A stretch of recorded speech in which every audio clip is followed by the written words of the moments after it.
bent. Nigga, where am I going? Drop the four with my cup, now I'm floating. I can't feel a thing, to be real, I just go through the motions. Where am I going? Nigga, I'm in deep like the ocean. I've been in my bag, everybody around me, I'm ghosting. Where am I going? Drop the four in my cup, now I'm floating. I can't feel a thing, to be real, I just go through the motions. Where am I going? We are going to another episode of HardFoul Radio. This is the show that values time and puts God first. Appreciate everybody for tuning in as always. So let's get started. Baseball, we did it. I am the first person I've done on several different occasions to come in here and criticize baseball's lack of marketing, their lack of being able to show off their talent. And I've always done it from this place of love, even though it's one of the things I'm probably the most critical about, which is you could make a really easy argument. A really easy argument. Baseball is more talented right now with its current crop of players than the NBA, the NFL. I'm not as big into hockey, but take any sports league in the world, baseball, there's an argument it is more talented than all of them. These are just the facts. But baseball has always struggled, especially over these last 10 to 15 years, to market a new set of stars, even though you've had a Mike Trout, even though you've had a Shohei Ohtani now for several years, even though you've had Mookie Betts. They have struggled mightily to get these new stars into that same kind of limelight that an Alex Rodriguez was in, that a Derek Jeter was in, and it wasn't just a Yankee thing. We couldn't even get the other great players. Like Albert Pujols did not need a big market to be a superstar. Everybody knew who Albert Pujols was. He was the machine. He was on ESPN commercials. There was so much that, like, it was just the way they were able to push those guys, they have just lacked the ability to do that. Baseball's become very stubborn, very rigid. It was so much about pushing its history. They cared more about protecting the images of a Babe Ruth or a Lou Gehrig, a Joe DiMaggio, these great old timers, a Tony Gwynn. But the reality is, as your audience gets younger, which is inevitable because such is the flow of time, you have to market these younger guys as well. Respectfully, the 15-year-old watching the baseball game doesn't give a rip about Lou Gehrig, doesn't give a rip about Babe Ruth, doesn't give a rip even about now someone like a Derek Jeter who was great 15, 20 years ago in their mind. Derek Jeter's career was over by the time some of these kids started watching baseball. Alex Rodriguez and David Ortiz, yes, they are legends to us, but Fox, you can only show that, well, maybe to Tony you can't, or to Red Sox fans, you can only show the David Ortiz comeback, that 03 Red Sox, so many times. Some of these kids have never seen those games. Some of these kids just don't care. You need to market to a new audience. That's something the NFL does tremendously. Peyton Manning retires, boom, they move on. Tom Brady retires, boom, they move on. Ratings don't drop, the attention doesn't drop because the NFL doesn't spend its time focusing on just one player or romanticizing one moment. No, they create new moments. They create new players. In the NBA somewhat has this problem, but they've been lucky enough that their stars, which the NBA is currently going through it if you look at it. The NBA is currently going through it with how this new set is being marketed. They went from Jordan, I always argue Shaq's in the middle there just because of how big his star was at one point in time. Then you've obviously got LeBron, Kobe. The NBA's been lucky that they've had these super huge polarizing guys at the top to help carry. But the NBA has struggled even, and it's showing right now. They don't market Anthony Edwards the correct way. They're not marketing an SGA the correct way. And the European guys don't care to be marketed. They're not even in the country during the offseason. But baseball, again, this is to give props to baseball. Game 1 of the World Series, super exciting. Highest rated World Series in 7 years. Highest rated World Series in 7 years. It did basically the equivalent numbers of what the NBA Finals has been doing. And maybe not the NBA Finals, not the 2016 Finals or those the LeBron Golden State years, but what a traditional NBA Finals, take away the really low ones being like Spurs, Pistons, they're doing that 15 to 16. They get an average as high as 20 million people watching. Baseball last year set the record for the lowest watched World Series game 1, Diamondbacks and Rangers. Now, there's a few things here. as someone who is rooted, I married into a Dodger family, so here we are. But as someone who is rooted for a small market team the majority of his life, I have always been against the major markets in terms of the idea that you have to be a major market to be popular, that you have to be a major market to be successful. But that's how this is supposed to work. Game 1 had everything. You had people that wanted to just watch because it was the World Series. You had people that wanted to watch because they were Dodger fans, people that wanted to watch they were Yankee fans. Those are the normal watchers. Those are the same things that happened last year. People that watch because it's the World Series, people that watch because they're Ranger fans, people that watch because they're Diamondback fans. But the difference is LA has more fans because it's a bigger market and it's easier to bandwagon. New York has a bigger market and it's easier to bandwagon. They have more overall collective stars. With all respect to Corey Seager, a former Dodger, the current lineups between the Dodgers and Yankees have considerably more stars than what the Diamondbacks and Rangers presented last year. Judge, Soto, now Stanton, even the way he's been playing. If you look at the Dodgers, Shohei, Mookie Betts, Muncy, and then you got Garrett Cole pitching, Yamamoto. There's so much more just natural star power in this series. There's an international element. Shohei and Yamamoto. They keep showing us every time they do it, they show to the other side of the world, hey, look, the other side of the world is up either super early in the morning, in the middle of the afternoon, watching these guys play. And you have the people, when you have these huge markets, and this is something that doesn't get talked about enough, you have people that will just hate watch it. You have people that want to see the Dodgers lose. You have people that want to see the Yankees lose.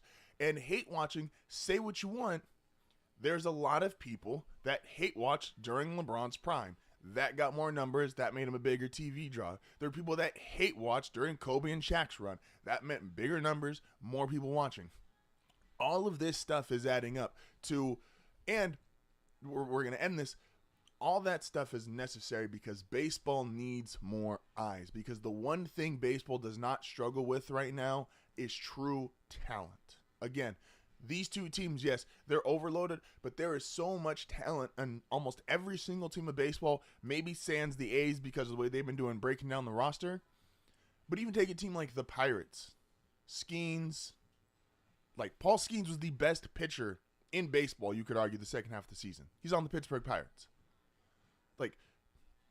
There's so much talent in the game of baseball. And so they're not struggling with talent, and they're not struggling with the product. That game 1 that just said all these numbers, did you watch that game? Well, take the numbers. A lot of people watched that game. You had everything that made baseball in that game. You had 2 starting pitchers, maybe over-exceeding expectations from Flaherty and the Dodgers' expectations, but pitched well into game 1. Both went 5+ innings. Then you got some bullpen matchups. You got a home run. You got the huge home run from Stan. You got steals from Ohtani. You got a sac fly. Those are all elements of baseball, and it all culminated with one of the greatest swings in MLB history, Freddie Freeman, who, shout out to, not that he's my shout out, but shout out to Kevin Wildes, fan of First Things First, who called Friday ending Freddie recreating the Kirk Gibson moment. Freddie Freeman, hobbled ankle, hits a triple in the first inning, and then the walk-off grand slam. And this is, baseball always finds a way to do this. For those unfamiliar, Bleacher Report used to have some of the funniest baseball statistics, which would be so-and-so hits 300 on Tuesdays when the weather is 80 degrees. And that's what they felt like. But this was incredible. Freddie Freeman, walk-off grand slam, reminiscent of Kirk Gibson. And the Kirk Gibson home run, 8:37 p.m. The Freddie Freeman home run, 8:37 p.m. Sometimes the world's just funny, man. But baseball needs these eyes, and baseball deserves these eyes because the talent is there, the product is there. So, as someone who's been overly critical a lot of Major League Baseball and the lack of being able to market, the lack of ability to promote, the lack of ability to get people inside the stadiums, you did it. You did it. Great job. Great game. Great performance. Was super fun. Dodgers up 2-0, heading back to New York. Now, since we just took all that time to uplift baseball, we have to clearly balance out the show and bring down the game of basketball. So Will's going to be joining us. We're going to address this topic with him as well. I said years ago, and sometimes you're not always proven right immediately. You're just not. Sometimes you say something, but there might be something so that you just can't control that it makes it seem like you were wrong, especially in the sports world. Like if I say, something's not sustainable, but then someone is the greatest ever at that thing, and it then might make it look like, oh, this is clear, this actually is sustainable. No, I'm just arguing it's the current version of the greatest ever of what I'm disputing, to make it make sense. The Warriors potentially ruined the game of basketball. So look, 3-point shots, we all understand how they work. We all understand that, you got it. The Warriors, greatest shooting backcourt of all time. Steph Curry, Klay Thompson. During their peak run, they even had Kevin Durant. So the greatest shooting talent we've ever seen in the game of basketball. In my opinion, and I said this before, this was not sustainable long-term for the league. The Warriors could do it because, again, greatest shooters ever. When the rest of the league started transitioning to shooting 20, 30 excess threes a night, I said, why are you guys all doing this? This isn't the way. You don't have the roster. You don't have the players. You don't have the skill set to play this style of basketball. And then we got game one of the season, the Celtics. And the Celtics did it last year, and the Celtics did it on super high volume, shooting threes, won a world title. But look at the overall product of the NBA right now. It's a bunch of, basically the games feel like shoot around. The games feel like I'm a dribble from the 3-point line to 3-point line, pass or two, take a shot.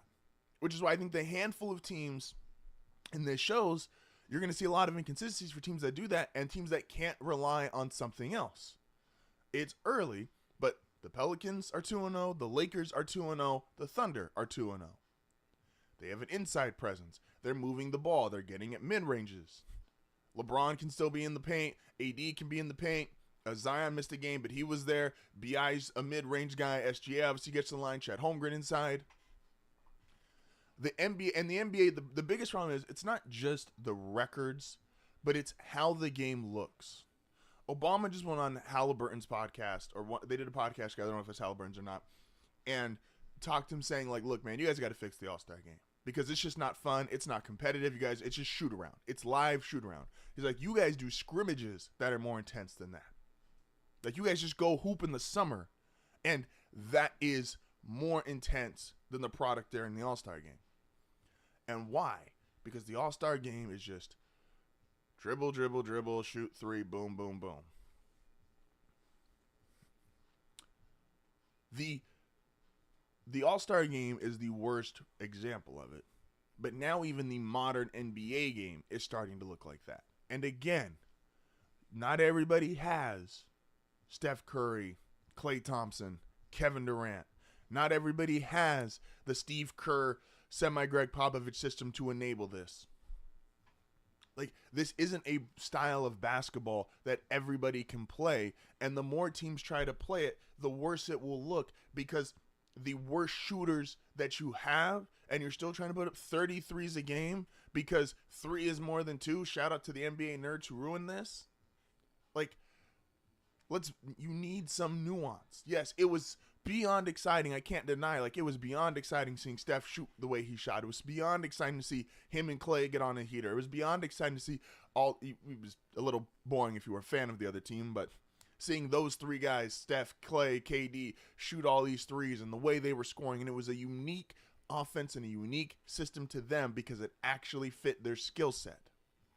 I don't want to see Karl Anthony Towns shooting 5-6 threes a game and the New York Knicks, who should be a tough team, a team that can get inside, play in the paint, have an interior presence. I don't want to see them shooting 33s a game. I could see anybody do that. And the reality is why it was before the Warriors, why it was such a disapproved style of basketball is because it's lazy basketball. It's lazy basketball to just sit there and say, hey, we're just going to play pretty much 3-point line to 3-point line, which is the least amount of running you have to do. It's the least amount of offensive execution. There's teams aren't even really setting back screen picks, creative plays. The Lakers, and on with this before I bitch too much. Laker fans, average Laker fans who just want to watch the game basketball have been blown away through these first two games, because even though they may not understand it fully, they are seeing movement in their offense. They're seeing picks and plays and these creative basketball designs being used. They're not just seeing, all right, can LeBron drive to the lane and get a dunk, or can we just drive and kick? I understand there's guys who made Hall of Fame careers. James Harden's made a Hall of Fame career out of being a drive and kick kind of guy. Again, the way the Warriors played. But you see anything too much, it is going to get boring. You're going to lose that nuance. And again, these guys, with all due respect, just aren't good enough or great enough to play the way those Warriors teams did. So because they are not, like, I don't want every team in the NBA shooting 30, 40, 50, 53s a game. That's going to turn into essentially the All-Star game, and none of us like the All-Star game. Man, I'm giving baseball its props, and I'm bitching about the NBA. What a Sunday. I haven't even talked about any football yet. When we come back, we are going to get into some football talk. It is a light NFL schedule for a general consensus going around the league today. A lot of teams on their bye weeks. No, I'm not talking about the Cowboys or 49ers. I just don't care about the Cowboys enough. When we come back, we are going to talk about the matchup, though, of what is now expected to be the first rookie face-off between Caleb and Jaden Daniels. So I'm excited about that. This is HardFoul Radio. We'll be back momentarily.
I don't care if the Vikings are 5-0. This is a 1,000% to me. This is a coaching story. This is Kevin O'Connell. This is Brian Flores. This is a really cool story for Sam Darnold, but it's still Sam Darnold. And I'm just not willing to put them much higher than this because I think the 7th best team in the NFL is probably your cap with Sam Darnold. Now, that's still incredible. Everything they've done to Minnesota this year has been absolutely, without question, incredible. But it's Sam Darnold. And we are back. This is HardFoul Radio. Appreciate you for joining in today. So, Will's going to be joining us here soon. I want to talk about the Bears and Commanders a little bit. And I want perspective to be here. I wish everybody had perspective in life. We all need it, right? And so, when you're a sports fan, perspective can be hard because, especially if you're a sports fan of a bad team or a bad franchise or a team or a franchise that specifically struggles with something. Like the Bears have struggled with offense the entire history of the franchise.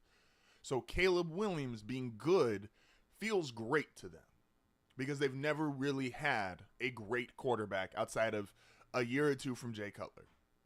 And then if you want to count the 85 season, but that's primarily considered a defensive team. So Caleb being good feels great. And that's their perspective. And I'm not here to take away joy from any fan base, but perspective matters. Because I think and the other thing, and Washington, same thing. You've been through dysfunctional ownership, dysfunctional coaches, just a whole shit show of a time the last decade plus. And so Jaden being good feels great. And that's fine. I'm in the same boat. I'm not here. I will be just straight up honest. People can say all they want about Bo Nix. Bo not taking a bunch of sacks. Bo just kind of, dinking dunking, keeping the offense moving. Because Denver's been so bad, it feels great. Just being honest. But we also have to be honest too. Again, the Bears and Commanders are both about to start playing harder parts of their schedule. And this is when the perspective of what do we really you have to, fans can do this where they just go, okay, yeah, that feels great, cool. But this is where you're going to get the next part of like your ownership, your leadership, and your management. We're going to see how good they are. Can we not overreact to how good or great they have been playing? Because you're about to play harder competition, better defenses, schedule's going to get tougher. Let me give an example. And I love this player, and I'm a fan in this regard. I love CJ Stroud. I think CJ Stroud does almost everything right. I think he's great. And I think what he's done with the Texans has been amazing. CJ Stroud also this year has been definitively two different quarterbacks. The one with Nico Collins, the one without Nico Collins. CJ we all fell in love with because the Texans were so bad that we immediately saw CJ be good and we viewed that as great. And not that they didn't have great moments, but because they were so awful, we said him being good with that roster was automatically great. And again, CJ this year, love him, enjoy watching him play, has been two different quarterbacks. And especially since Nico Collins went down, he just threw for 86 yards last week. So the Bears and the Commanders, who already feel like, oh, we have our franchise QB, we're going to be rolling for the next 10 years. Keep in mind, CJ is now playing a first-place schedule. He played a last-place schedule last year. If you're the Commanders and you do win the division somehow, you will play, instead of a last-place schedule, you will play a first-place schedule. How does Jaden do with a first-place schedule? Is there going to be some regression? Is there going to be issues? The normal answer is yes, obviously, because that's how this stuff works. But just keep the perspective and know you nail. It seems like, let me phrase it this way before we bring Will in. You nail drafting the quarterback. We all agree CJ, Jaden, Caleb, all nail drafting the quarterback. Then the next question is, did you nail the head coach? And all three feel like, yes, we so far currently have nailed the coach. Now is, can management decide, is this the guy who can play the first place schedule? Because that's where we want to be if this is going to be successful long term. And with that, we are joined by the father of the year. Will is in the building. How you doing, man? Living. I'm alive. Amen. Barely, but I'm alive. So let's start with this. We talked about this a little bit before, but so the Bears the Bears are about to play clearly the tougher part of their schedule right now. They got Washington, which we'll see if Jaden Daniels is going to play today. What is your feeling on are the Bears or do you feel, let me sure I say this correctly. They're clearly about to play tougher competition. So if the record's not quite as good as it's been through 6 weeks, fine, that's one thing. But do you feel like they've proven they are clearly better than the bad teams? And how do you feel heading into the stretch? You're going to play Washington, then you're going to play Detroit, Green Bay, Minnesota here in the next couple of weeks, which the NFC North is crazy as a whole. What is your confidence level going into this clearly tougher part of their season? I'm confident. I'm confident in what's going to happen. I mean, like you said, I definitely think it's going to be a situation where, it's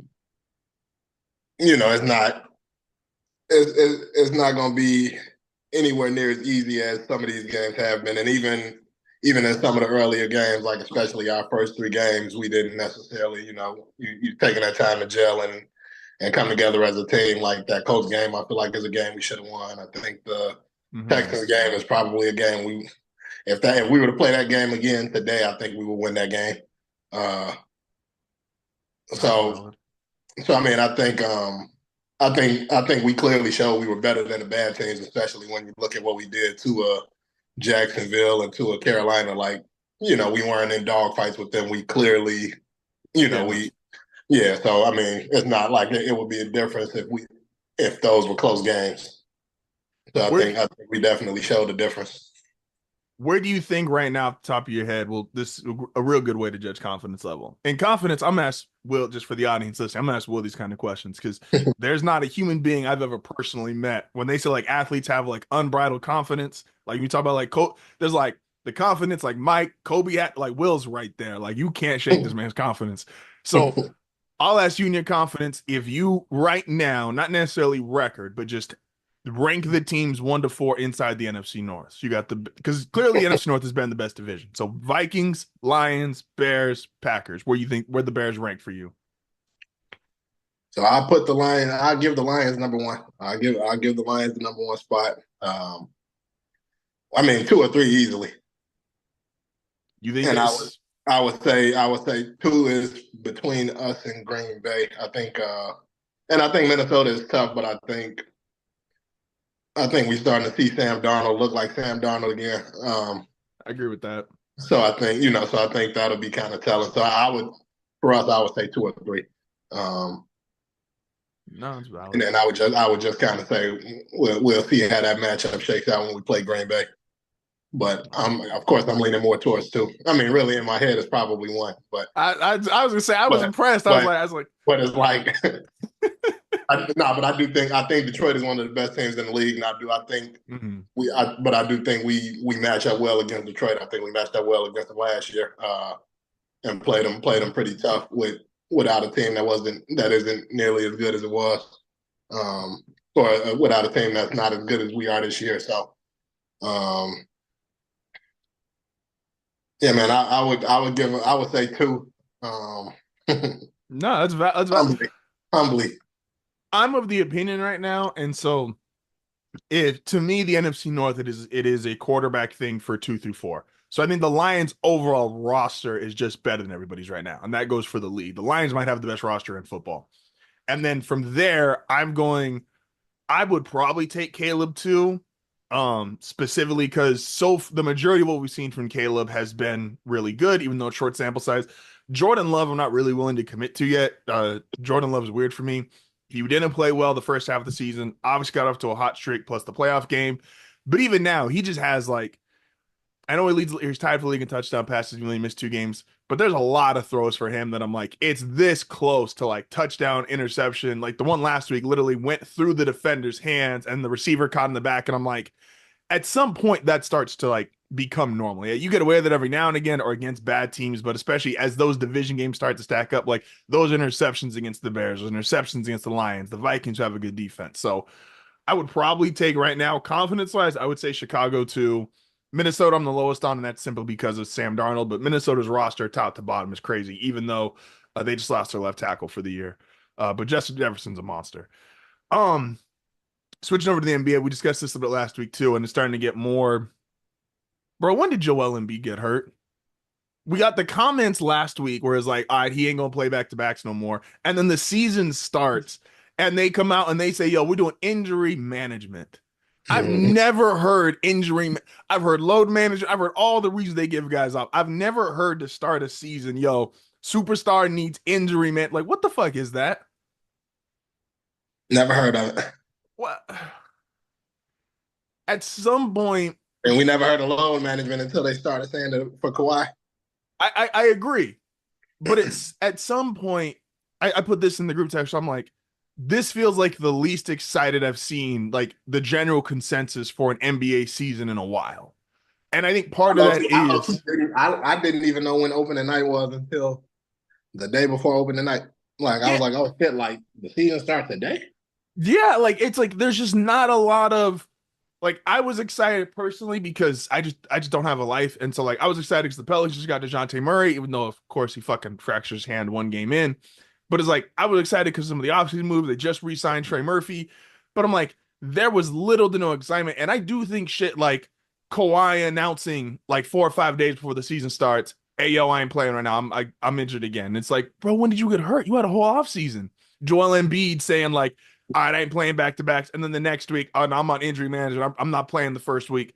Like, at what point does this start to, like, we all have adjusted to load management. We've all just accepted that as a part of the norm. But, like, at what point, in your opinion, does that become a, like, if Joel Embiid was on the Bulls, like, at what point do you start looking at him, even as a fan, do you start looking at him to side-eyed? Because I think Philly's had his back. I think Philly fans have defended him and been like, nah, that's our star player. He's one of the best in the league. At what point do you think the fans will really start to like turn their back on someone like what Embiid is doing, what Kawhi's been doing with the Clippers? When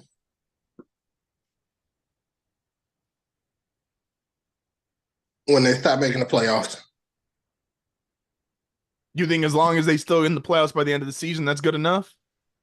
I think it's good enough because some fans might feel like, oh, yeah, as long as he's healthy going into the playoffs, we got a shot.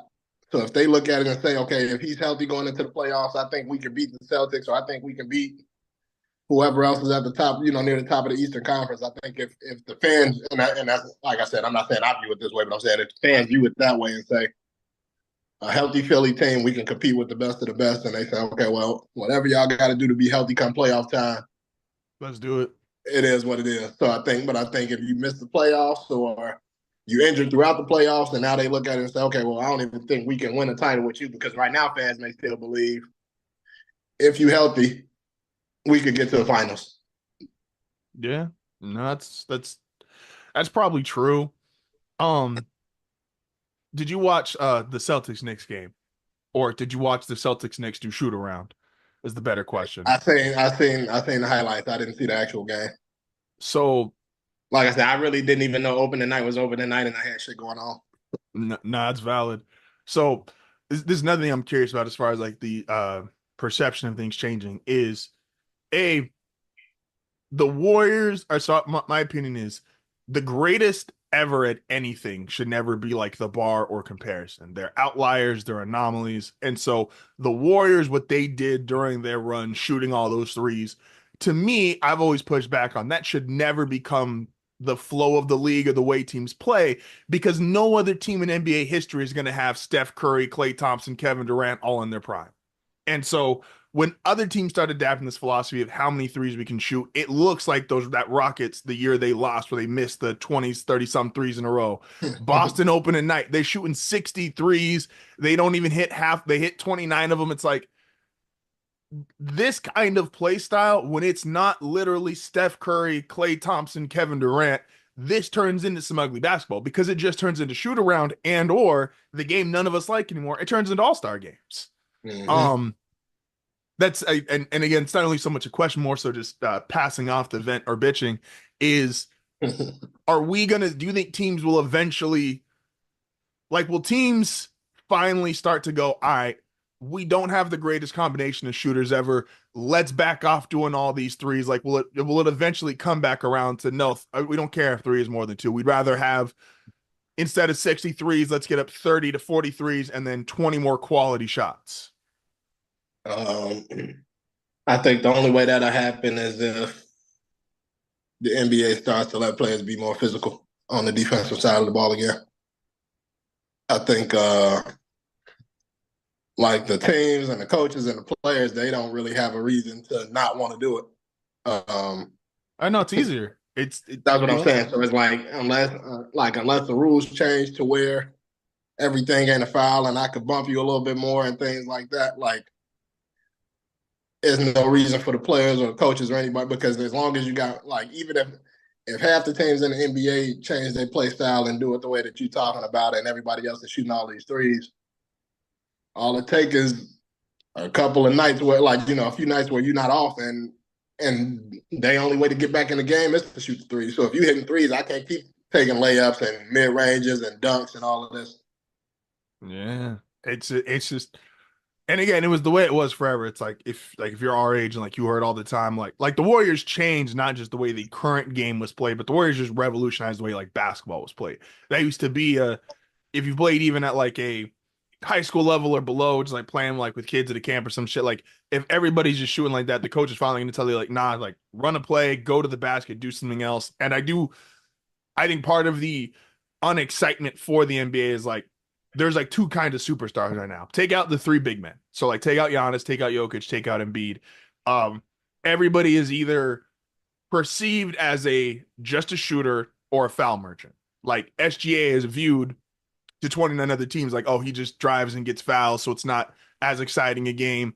A lot of these other guys are shooting threes. I don't really count the old class. Like I just don't put LeBron in any category because LeBron's in year 22, bro. Like there's everything he does is literally just extra credit at this point. I will ask though, because I was surprised.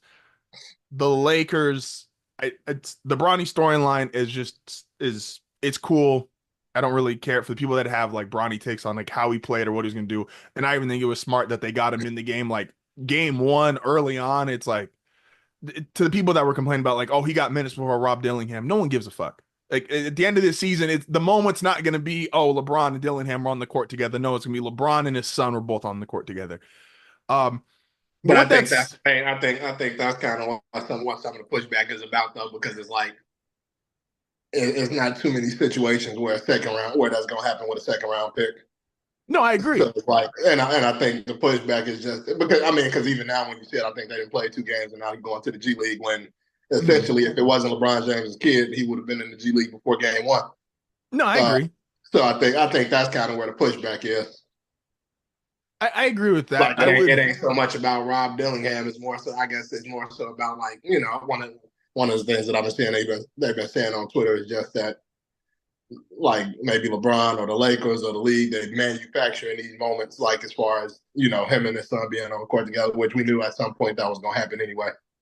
Yeah, no, I just think it's smart from their decision. Like, get that shit out of the way game 1. Like, don't have this because otherwise, if the Lakers start struggling, which I do believe they will, I just don't think has JJ been impressive in 2 games? Yes. Has AD been playing good for 2 games? Yes.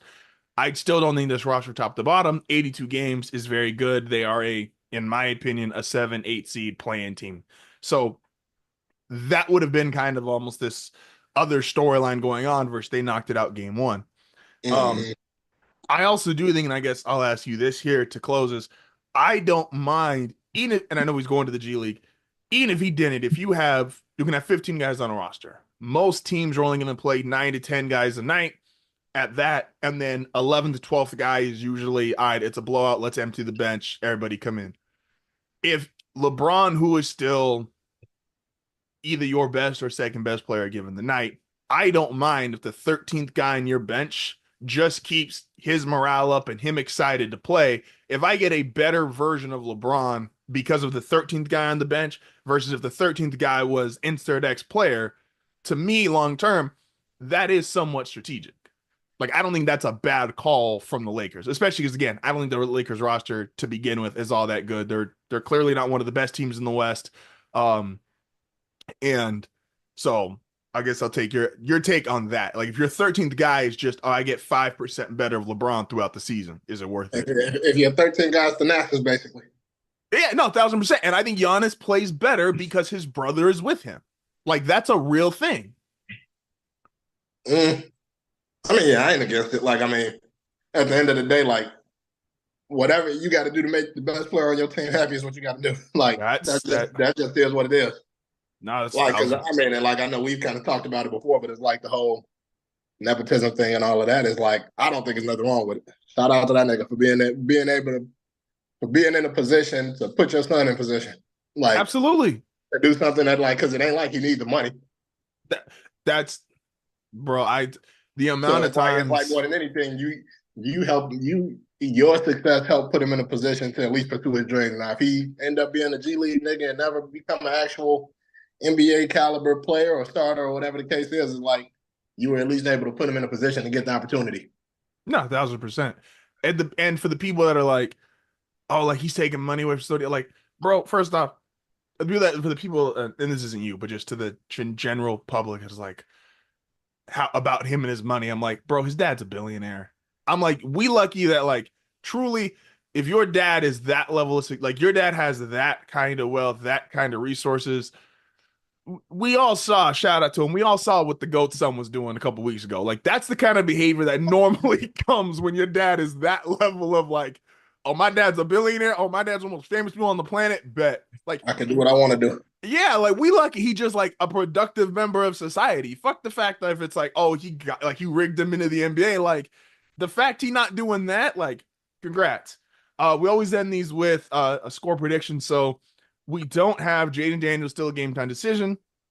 So before we head out of here, Bears Commanders, final score and a prediction for Caleb's stat line. Ooh, Caleb. I got Caleb going for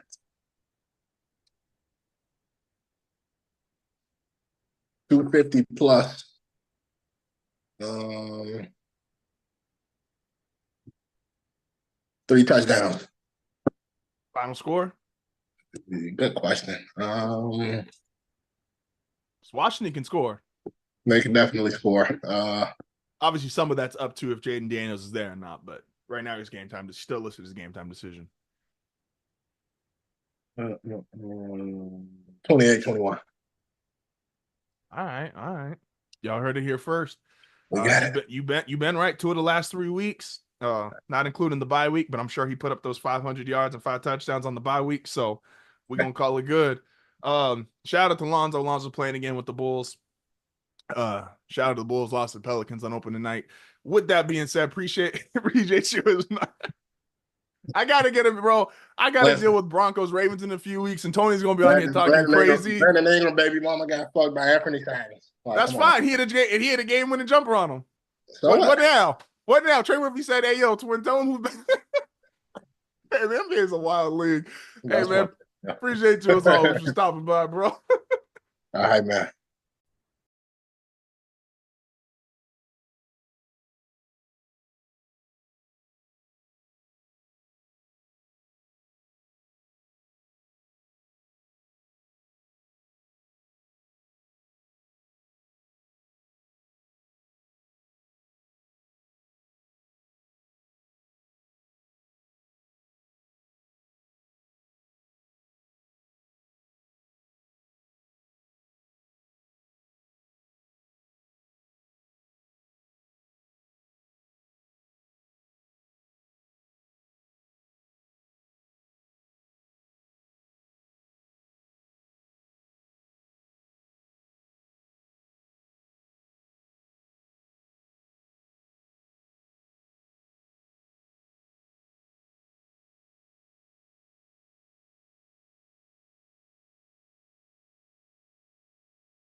prime time standalone games. And while the London games are a little weird because they're not quite as prime time because not everybody gets up that early, especially for on the West Coast. It's up at 6:30 in the morning. So it's not quite as big as a Sunday night football, a Monday night football, these other primetime games.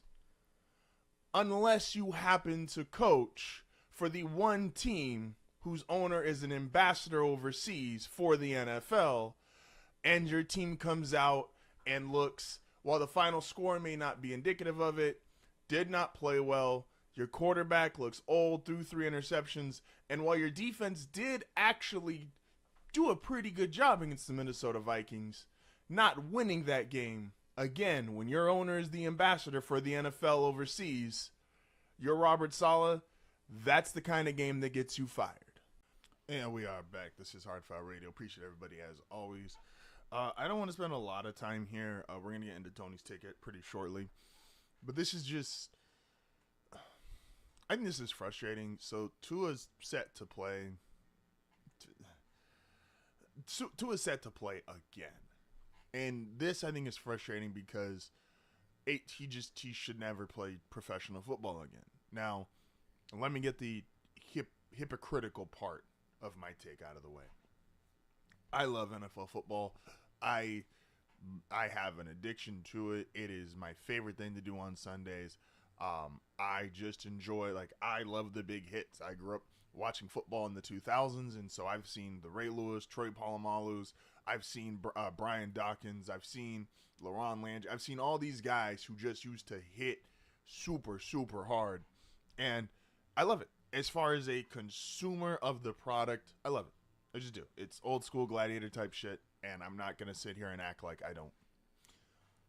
That being said, I can also acknowledge the humanity of a guy who has suffered known multiple concussions, let alone unknown concussions.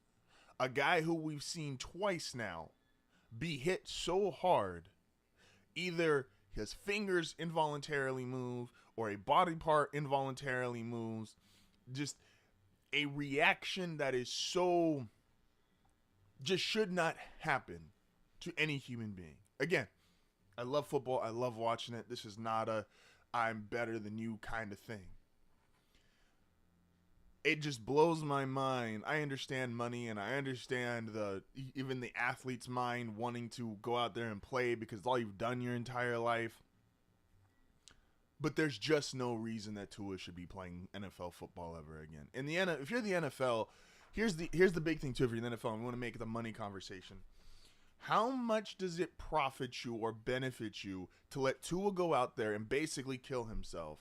Because the effect of what that's going to do to future kids that want to play this sport, their parents that watch Tua go down, and again, the involuntary hand movements, the concussions, everything that is the horrible of a scene as it looks like. Do you then have to sell that to the parents of America and say, yeah, I want your kid to be next. I want your kid to get laid out next. I want your kid to get knocked the fuck out next. Like, at what point does the NFL start to really consider that? Not just for the health and safety of Tua, but for the health and safety and just the look of it to future parents. The reason why that Damar Hamlin game got suspended is because that was a really, and there's obvious humanity part of it, but from the NFL did not want, if something, knock on wood, had truly horribly happened to Damar Hamlin, they didn't want that to be broadcast to everybody. It was a Monday Night Football game. Millions upon millions of people watching that, and they would have just seen the true grueling part of football. And the NFL, they don't want to see that. So if you're the NFL, why are you allowing Tua to go back out there where a blindside sack, him trying to scramble and make a play? Why would you want to put that on the other players? Like, if I'm a guy and I'm a pass rusher and I beat the tackle, I now have to think, am I the guy that's going to knock Tua out for good because I got a good step and I got a good pass rush and I'm going to go hit him? Guys already have to, on the defensive side, because the penalties and stuff already have to look at a different way. Like, no one's going to want to hit him because as long as they're not a total psychopath, they're not going to want to be the guy that ends Tua's career and possibly does even more damage to him lifelong affecting damage to him. So again, I love the sport. I'm gonna watch. I watch way too many games. I'm way too invested in it. But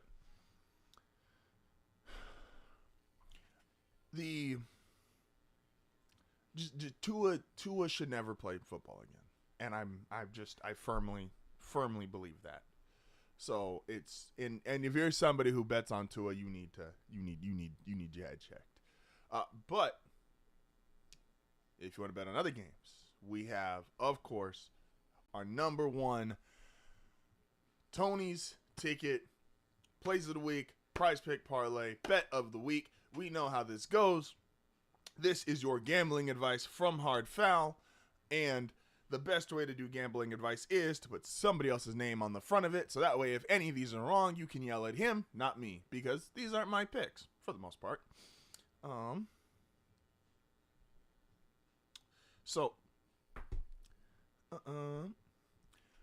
Play of the week. You guys know how this is. This is straight from the man himself. And what day is it today? It is National Tight End Day. So, of course, we had to go with the tight ends, meaning we have George Kittle, Mark Andrews, 2 tight ends, 2 of Tony's favorite, and the projection for anytime touchdown. Now, look, the Ravens offense, we know how great it's been.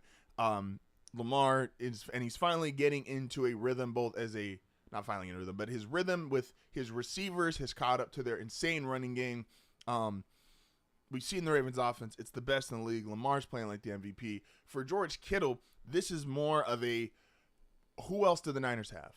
Debo's been sick. Ayuk's out for the year. Jennings is currently hurt. So expect Kittle to see a lot of targets. Expect Kittle especially to see a lot of targets in the red zone because they're going to heavily rely on this running game, as well as who's really their last Avenger as far as a receiver. So Kittle, Mark Andrews, anytime touchdown, boom. Prize Pick Parlay, of course, you know how we got to do it. We have Derrick Henry, Alvin Kamara, A.J. Brown. Now, I will say, with this slight caveat, this is slight risk for real big potential upside in Alvin Kamara. He was hurt, but he is expected to play. And so, Derrick Henry, A.J. Brown, Alvin Kamara, what are those 3 guys going to have in common? In our expert opinion,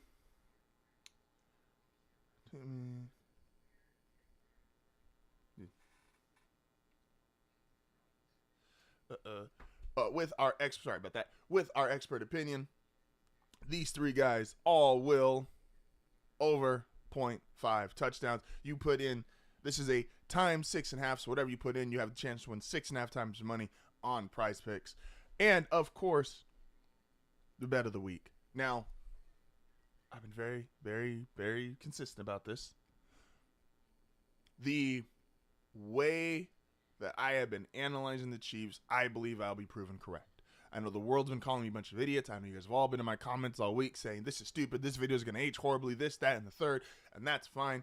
But here's the reality. The Chiefs are not an explosive offense. Say what you want about their defense. It's amazing. It's great. All that is absolutely true. But they are not a great offense. They should not be anywhere close to a double-digit favorite. So even though it hurts my heart, give me the Raiders +9. Put some money in your pocket. And that is, of course, Tony's ticket for the Week 8 of the NFL season. Absolutely flawless. Guarantee you won't lose any money. And we will be right back.